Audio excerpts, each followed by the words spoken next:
Šajā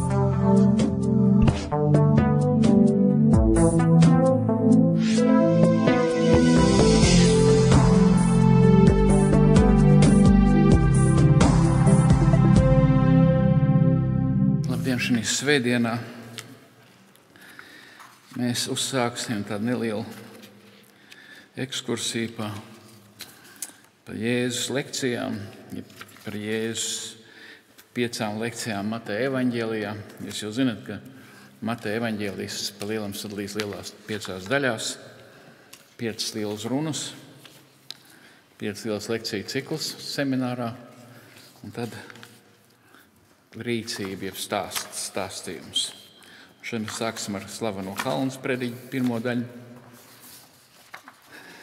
Mateja evaņģēlijs 5, 1 līdz 16. Kam tad labi un kam slikti klājas? Kurš ir laimes lūteklis un kurš nav laimes lūteklis? Un vienmēr ir svarīgi, kas to novērtē. Atskaites punkts. Ja? Un mēs izmantosim atskaites punktu, laikam, pašu Dievu, lai Dievs novērtē. Kurš ir? Tas tā būs objektīvs, jo galā tad viss jau pēc beigām arī, vai ne? Redzēdams ļaužu pūli, Jēzus uzkāpa kalnā, apsēdās, un viņa mācekļi sapulcējās ap viņu. Viņš sāk tos mācīt, sacīdams: Svētīgi garā nabagie, jo viņiem pieder debesu valstība, ja debesu ķēnīvalsts, debesu karaliste. Svētīgi apbēdinātie, jo viņus mierinās. Svētīgi lēnprātīgie, jo viņi mantos zemi. Svētīgi izsalkušie un izslāpušie pēc taisnības, jo Dievs viņiem pa pilnam tos dos. Svētīgi žēlsirdīgie, jo Dievs būs viņiem žēlsirdīgs. Svētīgi sirdšķīstie, jo viņi Dievu redzēs.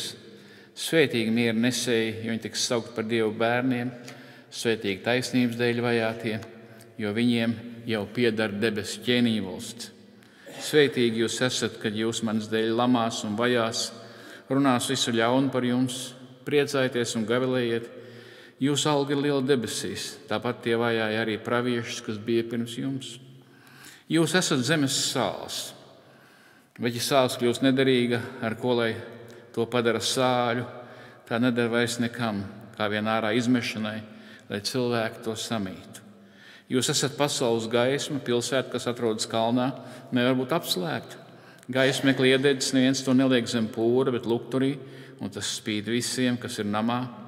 Tāpat arī, lai jūs gaisma spīd cilvēku priekšā, tā, ka tie redz jūs labos darbus un godā jūsu tēvu, kas ir debesīs. Āmen. Tas ir Dieva vārds. Visvarnais Dievs tēvs, mēs tev pateicamies, ka tu Kristo Jēzus ar svēto garu savā žēlastībā esi izredzējis pirms pasaules sākuma, lai mēs būtu tavu bērni, tavu mācekļi, tavus ķēniņvalsts pilsoņi. Tu esi devis mums šo garā nabago garu, šo salauzto garu. Mēs tev pateicamies, ka mums jau pieder debesu ķēniņvalsts, un mēs tev arī lūdzam, lai mēs aizvien vairāk un vairāk saprotam, cik patiesībā mēs nesam nespējīgi paši sevi izglābt, cik mēs esam atkarīgi no tavas žēlastības, lai aizvien vairāk un vairāk mācamies, gribam un spējam un esam drosmīgi sekot tev, dzīvot atbilstošu dzīvi, par spītam, ja arī tiekam izsmieti, varbūt pat vajāti. Āmen.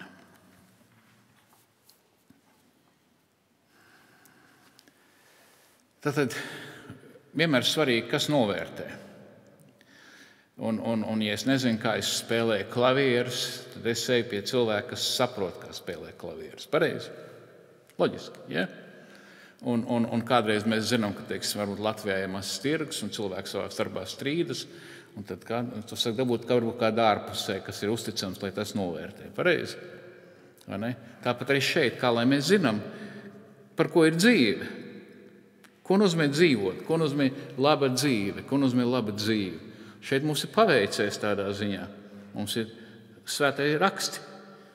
Pats visuma radītājs, caur ko visums tika radīts, kļuva par cilvēku, atnāca uz zemi, nomira par mums, un tāpat laikā saviem mācekļiem pateica, jūs esat laimīgi, jums ir dots salauzts gars. Jums jau pieder debesu ķēniņvalsts, kas neizbeigsies šeit uz zemes. Kas neizbeigsies šeit uz zemes. Protams, ka izmainīta sirds, izmainīti dzīvo. Un vienmēr jāatceras, ir kristietība, Kristus un visas pārējās cilvēki izdomātās reliģijas. Tāpēc jūs arī ienīst. Viens neienīst budists, hinduists, jogists vai cits. Jūs ienīst. Musulmaņus neienīst. Viņi gatavi spridzināt, izvarot, viņus neienīst. Jūs ienīst. Tas, ka jūs esat Kristus dēļ, jūs ienīst. Kas būtu vēlreiz svarīgi saprast šos pirmos vārdus, šo pirmo daļu no Kalnas prediķa?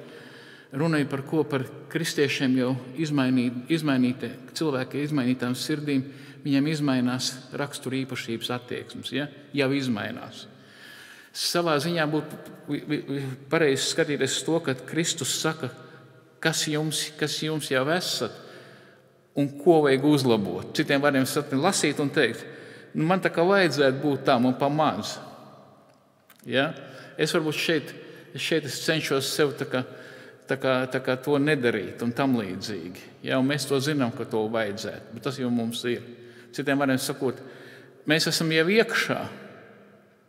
Un tēvs saka, mans bērns, tev nav jānopelna būt iekšā, bet mūsu ģimenē mēs dzīvojam tā.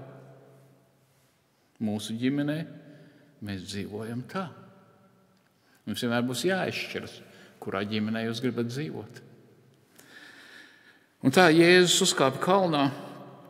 Tātad Jēzus ir kalnā gluži kā Mūzes, kā jaunais Mūzes, un saviem mācekļiem uzrunā savus mācekļus, kas jau ir iekšā.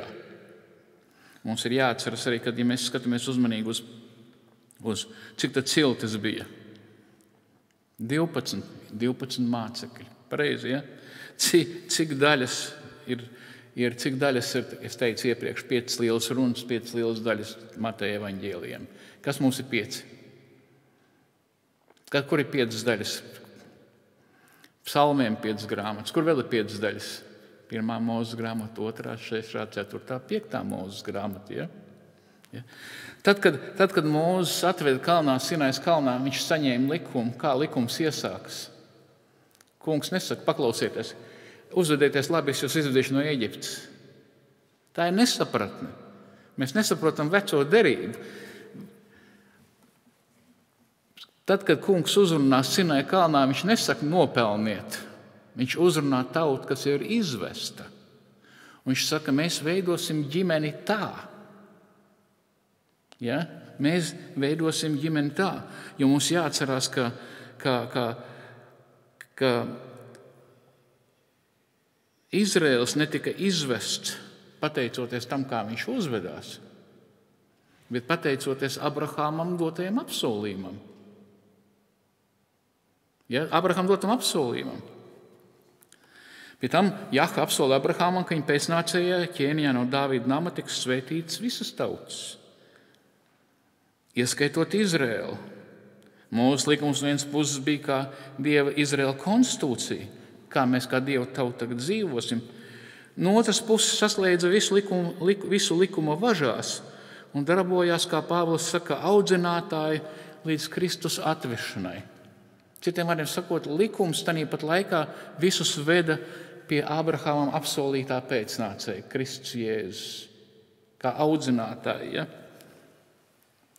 Tagad Jēzus kā Dieva Izraēlā atbrīvotājs, kā apsolītais Abrahāma dēls, uzkāpa kalnā un uzrunā jauno Izraēlu, jaunās derības Izraēlu. Un viņš saka, jums ir šīs īpašības, svētīgi, jūs esat garā nabagie. Ja jūs nebūtu garā nabagie, jūs mums nebūtu sekojuši Kristum. Ja?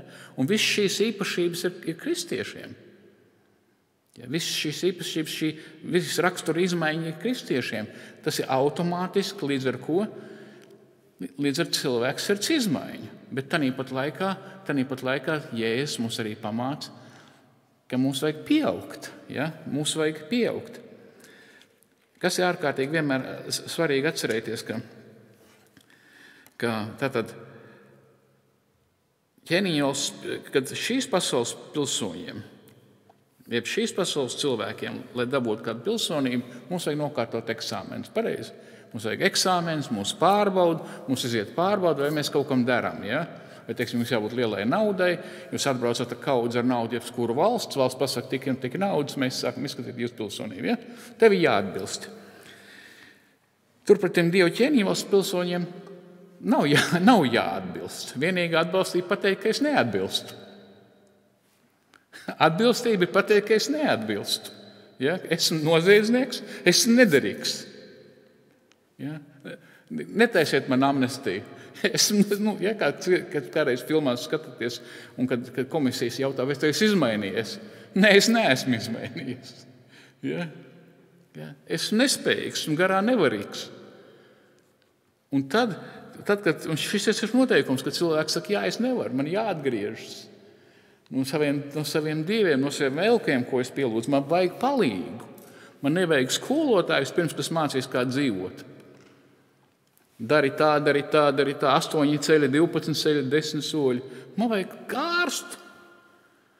Es saprotu, man vajag ārstu un man vajag palīgu. Ja? Un to sauc par noteikto momentāno svētdarīšanu sanktifikāciju. Cilvēks momentāli. Ir kaut kāds brīdis, kad viņš pieņem lēmumu kristumu, ka viņš atbild. Protams, mēs zinām, ka svētais gars to izdara un tam līdzīgi, bet arī cilvēks izdara. Ja? Tāpat laikā mācekļiem šīs zemes dzīves laikā ir vairāk un vairāk jāpieaug Kristu Jēzu. Dieva tēva zināšanā, sekošanā, jātop līdzīgākiem Dieva dēla tēlam, kā Pāvils raksta. Un to sauc par progresīvo svētdarīšanu. Ja? Šis ir svētā gara darbs un arī cilvēka atbildība. Dievs iesāk pie mācekļiem labo darbu un arī pabeigs līdz Kristus Jēzus otrai atnākšanai. Atskaties, ko Pāvils saka Filipiešiem. Tādēļ, mani mīļie, kā jūs vienmēr esat bijuši paklausīgi, ne tikai man klātesot, bet daudz vairāk manā pronbūtnē. Kā tas ir tagad? Bijībā darbojieties savas pestīšanas labā. Tas grieķiskais un angliskais ir work out. Darbojieties, darbojās, lai jūsu glābšana dzīvojat atbilstoši savai glābšanai. Jo Dievs ir tas, kas pēc savas labās gribas rosina gan jūsu gribēšanu, gan darbošanos. Pāvēl, vai būtu izšķiries, vai nu mēs, vai viņš? Nē, jūs nesaprotat. Patiesībā ir monerģisms, viņš darbojas. Un ja viņš nedarbotos, mēs nedarbotos. Ja? Dieva suverenitāte, cilvēka atbildība. Vai es varu izskaidrot? Nē, nevaru. Ja? Un tātad šeit ir, un Kristu mēs zinām, sajiet daudz vecās derības apsolījumu. Apostols Matejs mums savelk divas galvenās līnijas, ko viņš pasaka arī pašā sākumā. Jēzus Kristus, Dāvida dēla un Abrahāma dēla ciltsraksti. Tātad apsolījumi, kas nāk caur ko? Dāvida dēlu, ja? Un Abrahāma dēlu. Kāpēc Abrahāms? Tavā pēcnācijā tiks svētīts visu zemes tauts, jo tu klausīji manai balsī. Ja? Un tālāk no šī laika Jēzus sludināja atgriezties no grēkiem. 4. nodaļā, kad izturēja pārbaudu tūkstnesī, debesu ķēniņvalsts jau ir klāta, viņa persona atnākusi. Viņš tiem sacīja, nāciet, sekojiet man, es jūs darīšu par cilvēku zvejniekiem. Dievs izmanto cilvēks, jūs esat vajadzīgi, lai atgrieztu. Ja? Dievs darbojas, kādreiz esmu ievērojis, ka cilvēks saka, izlas to grāmatu, noskaties to filmu. Nē, jūs esat vajadzīgi, lai jūs saviem draugiem pateiktu un paskaidrotu. Nē, ko tu grāmatu lasi. Ja? Nē, pastāsti. Pastāsti, tu esi vajadzīgs. Ja?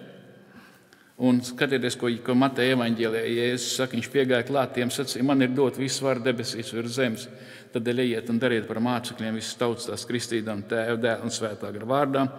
Tās mācīdiem turiet visu, ko es esmu pavēlējis, un redziet, esmu ar jums ikdienas līdz laiku beigām, līdz pasaules galam. Tātad Abrahāma dēls, viņā tiks svētīts visas tautas, es jūs darīšu par ko? Mācekļus, par cilvēku zvejniekiem. Iet dariet par mācekļiem citus un dariet viņus par cilvēku zvejniekiem.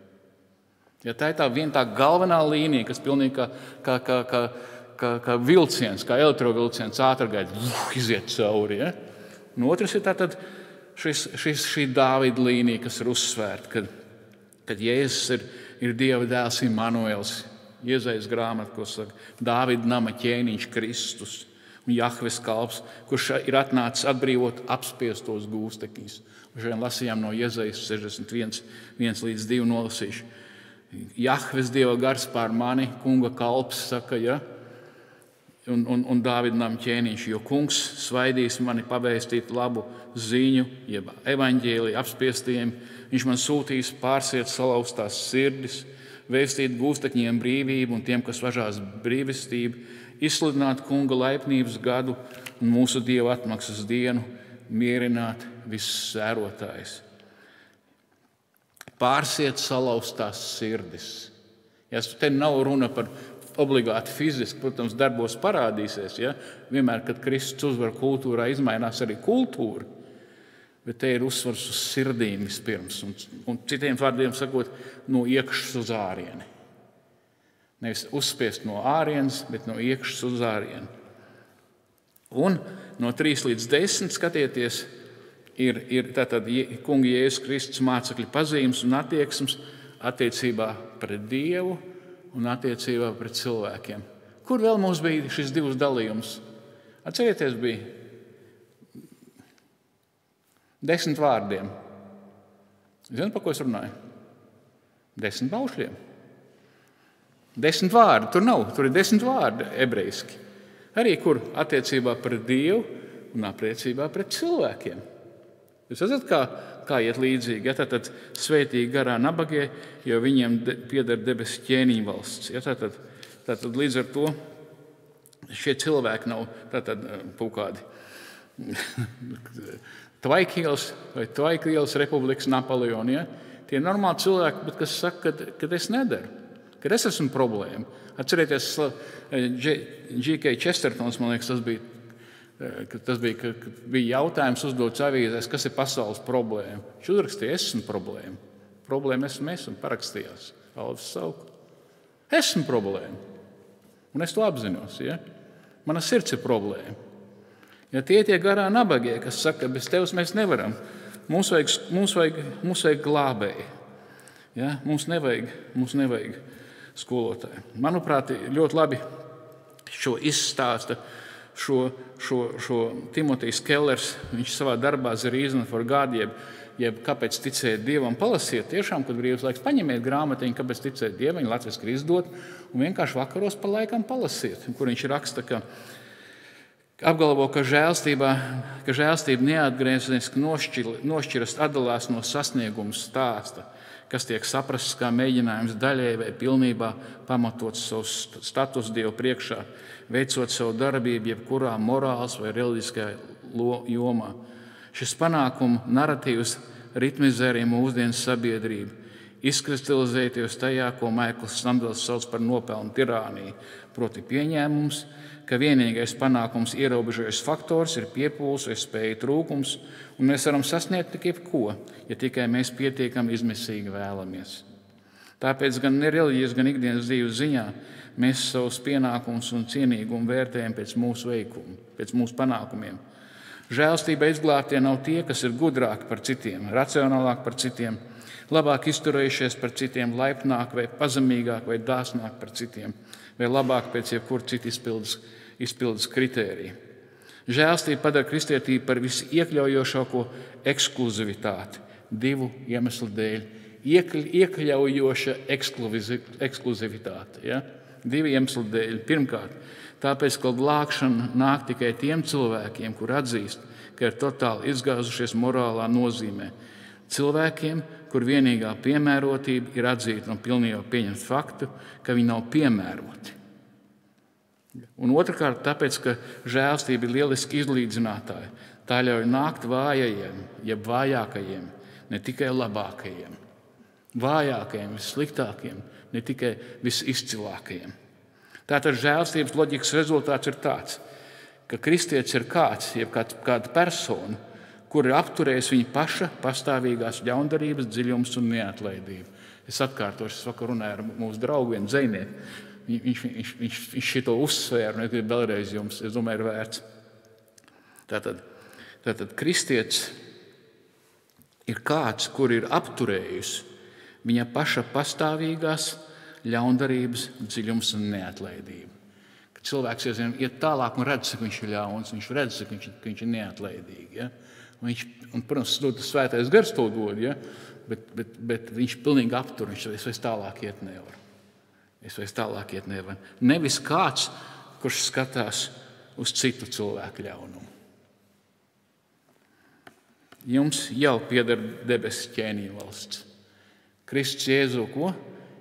Debesu ķēniņa valsts, Kristus ķēniņa valsts karalisti jau ir atnākusi, bet vēl ne visā pilnībā. Visā pilnībā, kad Kristus atnāks otro reizi, svētīgi apbēdinātie, jo viņus mierinās.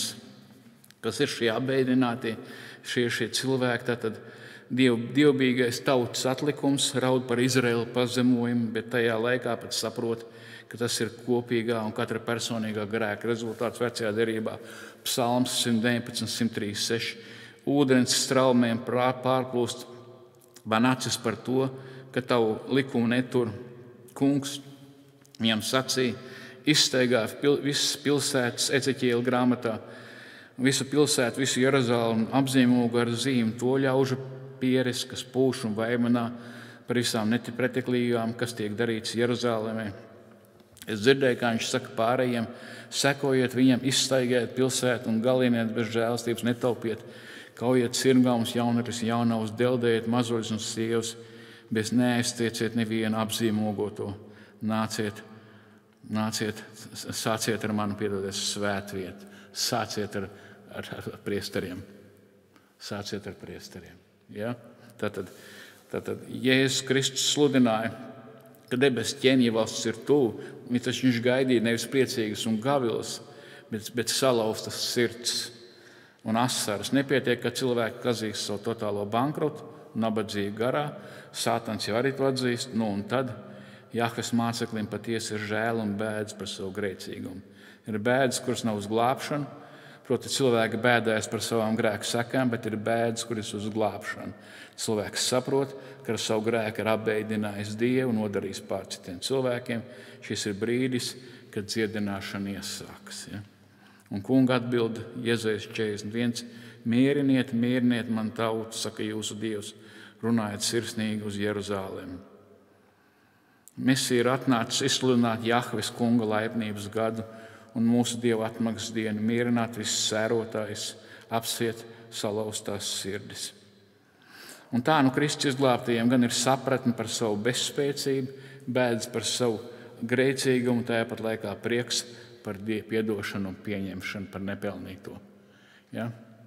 Tātad krusts un kristietis saprot, un mums jāpieaug šajā saprašanā, ka nekas mazāk par Dievu nāvi nederēja. Nevarēja kaut ko samaksāt, kaut ko nopirkt, vai bija jāmirst pašam Dievam. Nekas mazāk nederēja.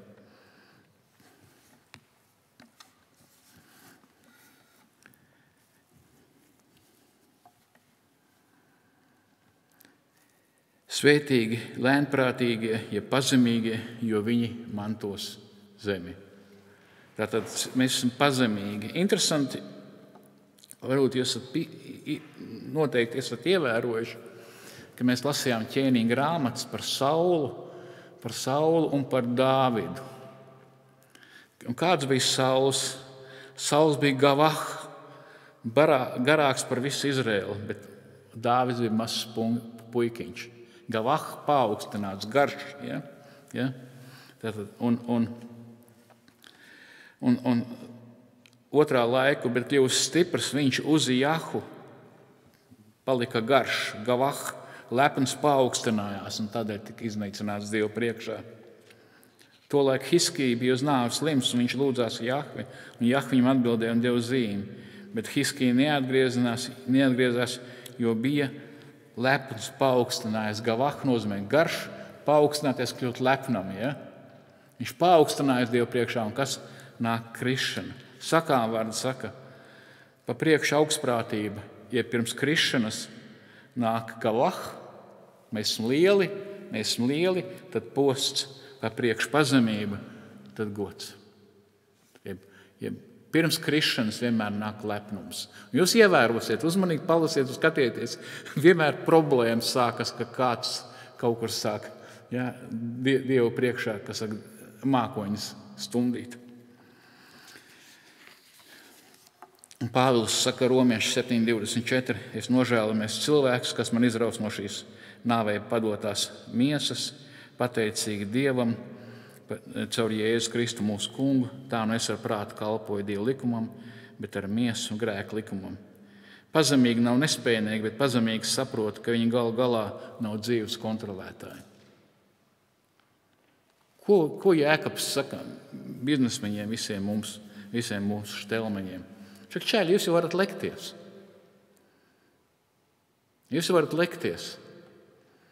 Bet jūs jau nezināt, kas notiks rītdien. Jūs pat nezināt, kas notiks nākamajā stundā. Pareizi būtu darīt tā. Teikt, ja Dievs gribēs, es braukšu un taisīšu biznesu, taisīšu piķi, taisīšu projekts. Ja Dievs gribēs, es to darīšu. Ja ne.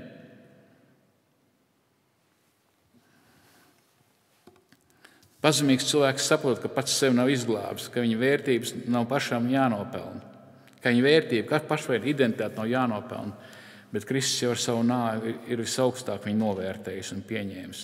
Tieši tāpēc Kristus mācekļi spēja, cerams, aizvien vairāk un pazemīgāk uztvert kritiku par savām nepilnībām, kļūdām un tās konstruktīvi labot, jo viņi mantos zemi, apsolīto zemi, kad Jēzus atnāks otrreiz. Svētīgi izslaukšie, izslāpšie pēc taisnības, jo viņiem Dievs papilnām to dos. Jo tuvāk gaismo, jo tuvāk Kristus, jo savu grēku un savu sirds attieksmi skaidrāk parādās. Ārēji jau mēs ar cirvi trepi telpā neskrienam, vai ne? Bet savā sirdī visādi mums gadās pareizi. Līdz ar to taisnība šeit ir domāts, ka mēs gribam dzīvot atbilstošāk un atbilstošāk. Kā Dievs. Vismaz, Jēzus mums saka, ka mums vajadzētu gribēt dzīvot vairāk un vairāk, kā viņš dzīvo. Un tātad attiecībā, jeb raksturs pret cilvēkiem, svētīgi žēlsirdīgie, jo Dievs viņiem būs žēlsirdīgs. Tad, kad mēs saprotam, ka mēs neko nevaram, tad mēs saprotam, ka mēs neesam dzīves kontrolētāji. Mēs saprotam, ka mēs žēlstībā ir piedots. Mēs tā kā varētu būt žēlsirdīgi pret pārējiem cilvēkiem. Bet tad, kad mēs to aizmirstam, ka mēs esam kaut bišķi labāk par citiem, mēs pat ticējuši esam. Citi nav ticējuši, ja mēs esam ticējuši. Mēs domājam, ka mēs ar ticību kaut ko nopelnām. Pēkšņi izrādās, ka mūsu ticība galvenais darbs, mēs forši čaļi un meitenes esam. Ja? Un te rodas problēma. Mēs jau neesam, pateicoties mūsu ticībai, glābti. Kam tad mēs esam glābti pateicoties? Žēlastībai. Mums nav nekā, mums tukšas rokas. Un šeit ir šī sapratne, tā palīdz mums būt žēlsirdīgiem arī pret citiem cilvēkiem. Tāpēc katreiz vajag sev atgādināt evaņģēliju, lai būtu žēlsirdīgs pret citiem cilvēkiem. Pareizi. Svētīgs sirds šīs tie, jo viņi Dievu redzēs. Šīs sirds norāda uz iekšējo integritāti, iekšējā veselumu, kas izpaužas attiecībā pret cilvēkiem.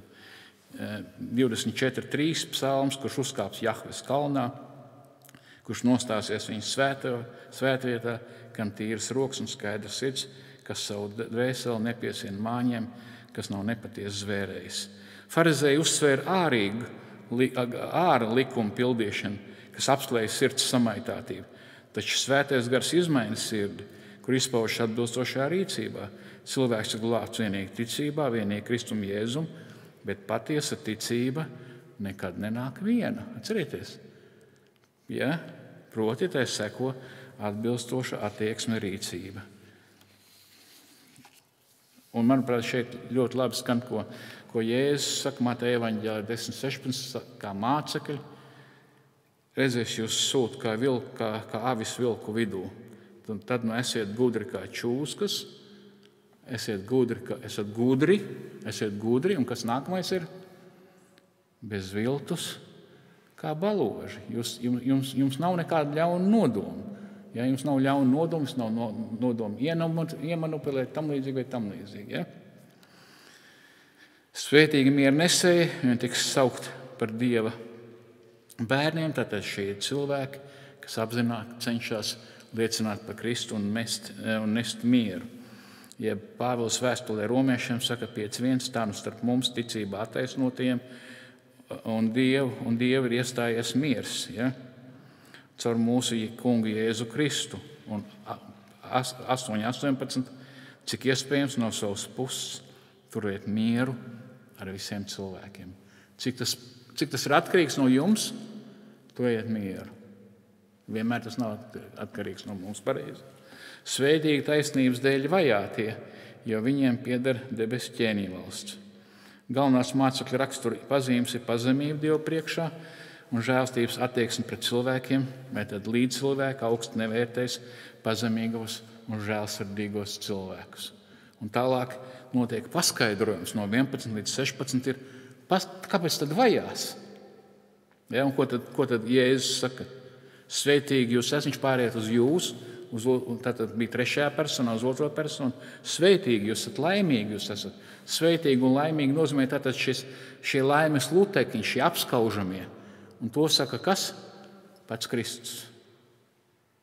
Ja? To saka pats Kristus. Svētīgi jūs esat, kad jūs manis dēļ lamās un vajās un runās visu ļaunu par jums, priecājieties un gavilēt jūs algu debesīs. Tāpat tie vajā arī pravieši, kas bija pirms jums. Tātad citiem saka, kāpēc vajās? Manis dēļ. Kāpēc? Patiesi mācekļi ir atšķirīgi un nepieciešami pasaulē. Atšķirīgi. Jūs esat atšķirīgi. Jūs jābūt atšķirīgiem. Protams, mums jābūt atšķirīgiem, kā Bībele to mācinās, pagalam jokainiem, ja? Ja? Vai moralizētājiem. Ja? Bet jābūt atšķirīgiem. Mums nav jālīdzinās pasaulē, vai obligāti jābūt kas saka, pret kā dažiem pretī. Bet atšķirīgiem tādā nozīmē, ka mēs cenšamies savu ētiku vispār jau veidot ko? Pēc Bībeles. Ja? Un līdz ar to mēs jau būsim pēc definīcijas atšķirīgi. Neizdomājiet neko jaunu, kas nav Bībele. Neizdomājiet neko jaunu. Pietiek ar to, ja mēs sekosim Kristum. Nevajag izdomāt atšķirības zīmes, kuras ir bezjēdzīgas un nav. Pietiks ar to. Ja? Neaprunājiet. Jūs būsiet atšķirīgi, jūs neaprunāsiet. Absolūti būsiet atšķirīgi. Parasti, ka mēs sanākam, ko nav par ko runāt. Ko aprunāsim, kādu laiks ātrāk paies. Pareizi, es saku, nē, es neaprunāšu. Es neaprunāšu. Un tagad tevi es tev neapsūdzu, bet es to nedarīšu. Ja? Un tam līdzīgi. Tad pat laikā sāls, kāpēc ir svarīgi? Sāls, kur saglabā, vai ne? Kā glābšana. Kristus izmanto jūs, lai cilvēks izmainītu. Kristus izmanto jūs. To, ko jūs sakāt un kā jūs dzīvojat. Apdiviet kopā. Apdiviet kopā. Es varbūt es jums izmantošu bišķi. Ir 3 veidi, kā atbildēt Dievam. Proti, bezdievība, kas ietver sevi arī liberālo teoloģiju, bezdievība, reliģija, morālisms un evaņģēlijs. Liberālā teoloģija pieņem visu kultūru un saka, ka kultūra ir laba. Reliģija noliedz visu kultūrā. Kristus mācekļi ir Kristu pazemīgi, tajā pat laikā drosmīgi. Mēs apstiprinām kultūrā labo, kas atbilst Kristus mācībai, un kritizējam slikto. Mūsu nostāja pret jebkuru cilvēku kultūru jābūt kā kritiskai patikai, jeb kritiskai patikai un atbilstošai piesardzībai. Slavenais rakstnieks, mēs varbūt šeit mazāk zinām, bet intelektuāli zina, Davids Fosters Wallace, amerikāņu tātad rakstnieks, viņa novela Infinite Jest, bezgalīga apcelšana, žurnāls Time ir ierindojis visu labāko 100 noveļu pulkā no 1923. gada līdz 2005. gadam. Ko viņš raksta? Viņš nav kristietis. Mūsu pieaugušo dzīves ikdienas ierakumos nav tādas lietas kā ateisms. Nav tāda lieta kā nepielūgšana. Ik viens pielūdz. Vienīgā izvēle ir tajā, ko mēs izvēlamies pielūgt. Šis citāts ir ļoti svarīgāks, jo Deivids Fosters nav kristietis. Vispirms viņš parāda, ka Bībeles mācība, ka ik viens cilvēks kaut ko pielūdz, ir patiesa. Daudz cilvēku domā, es vienīgi smagi strādāju, lai būtu, piemēram, labs rakstnieks. Es vienīgi meklēju kādu, kurš man mīlētu. Es nodarbojos ar sportu, lai būtu labs savu ķermeņa pārvaldnieks. Es strādāju smagi, lai kaut ko sasniegtu politikā vai nedaudz nopelnītu naudu finansiālajai drošībai. Bet Wallace neatlaidīs mūs no āķa. Viņš šo aktivitāti sauc par pielūgšanu, pat ja mēs tam nepiekrītam. Viņš parāda, ka jau kādas lietas pielūgšana, kura nav Dievs, ved uz garīgo iznīcību. Jebkas, kas nav Dievs, jūs apēdīs dzīvus esam. Mēs jutīsimies kā pielūgsmes objekti paverdzināti un nelaimīgi, un mēs nezināsim, Wallace raksta, kāpēc. Tāpat laikā mums jāatceras, ka kultūras kritikai nebūs spēka pārliecināt, ja mūsu kritika nebūs balstīta uz kaut ko tādu, ko mēs varam apstiprināt arī kultūrā. Tas pats ir sakāms par attiecībām ar līdzcilvēkiem. Mums taču nav cilvēku apkārt, kas skraida ciru pa ielu, pareizi, parasti. Un mums vajag parādīt, skaties, tu rīkojies kā kristietis, lai gan tu noliedz to. Ja? Tu saki, kad pazemīgam jābūt vai kaut kas cits, un parādiet to, un parādiet, ka viņa pasaules skatījumā tā nav pamatojums, ka tas pamatojums kristīgā pasaules skatījumā. Ja? Un Kristus mācekļi tātad pēc definīcijas ir liecinātāji. Jūs esat pasaules gaisma, pilsēta, kas atrodas kalnā, jūs jau esat. Varbūt tās ne, jūs esat kalnā. Interesanti, ka Tomas Kūns, un arī viņš runā par zinātniekiem,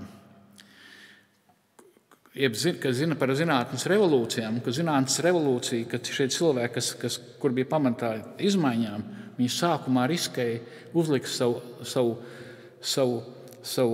ideju, savu teorēmu, visu apskatīšanai, un parasti viņi tika apsmieti. Ja jūs paskatīsieties, kā ir izmainījusies zinātnes domāšana, šie cilvēki bija gatavi riskēt ar savu labo vārdu, ja, ar savu statusu un tam līdzīgi, kāpēc patiesības dēļ, un bieži vien nepieņēma, izsmēja sākumā. Ja. Un tādā ziņā arī mēs kaut kur esam līdzīgi, ja, ka mēs arī esam kontrakultūra pēc būtības. Ja, mēs sakam, ir tā un tā, mēs esam liecinātāji. Ja, nevēl Kristus saka, jūs esat pasaules gaisma, jums tādiem jābūt. Un tikko tu esi pasaules gaisma, tu sāc runāt, kas notiek. Tu pievērs uz sevi starus, pareizi. Ja, rentgens starus, vai ne? Tas nav patīkami. Labāk tā kā slepeniem fiziķiem būtu kā anekdotēs, vai ne? Pareizi? Nē, draugi, jūs esat kristieši. Ja, jūs neesat slepenie fiziķi, jūs esat mācekļi, jums jau pieder Dieva ķēniņa valsts. Tāpēc, lai mēs pieaugam Kristū un pieaugam arī drosmē. Ja? Gaismīgi iededzis, neviens taču neliek zem pūra, pareizi, evaņģēlijas saņēmis, kur tu bāz kaut ko, lai neviens neredzētu. Ja? Pareizi, vai ne? Jēzus saka, tas ir jocīgi būt tumšā istabā, ja, kur gaisma. Bet lukturī, un tas spīd visiem, kas ir namā, tāpat, lai jūsu gaisma spīd cilvēku priekšā, tā ka tie, kas redz jūs labos darbus, un goda, tātad tie, kas redz labos darbus, un godā to, kas ir debesīs. Dievs kungs mums palīdz pieaugt Kristū, aizvien vairāk un vairāk atbilst tām īpašībām, ko Kristus mums ir devis, lai patiešām cilvēki redzētu mūsu darbos un godātu Kristu, kas ir debesīs un Dieva tēvu. Pat ja tiekam vajāti, lai zinām, Kristus dēļ mēs tiekam vajāti. Un lai tiekam vajāti viņa dēļ, nevis mūsu sliktā rakstura vai mūsu slinkuma vai kāda nenovīdības dēļ. Amen. Runāja Rīgas reformātu Bībeles draudzes mācītājs Alvis Sauka. Būsiet mīļi gaidīt uz mūsu draudzes dievkalpojumiem svētdienās Lāčplēša ielā 37.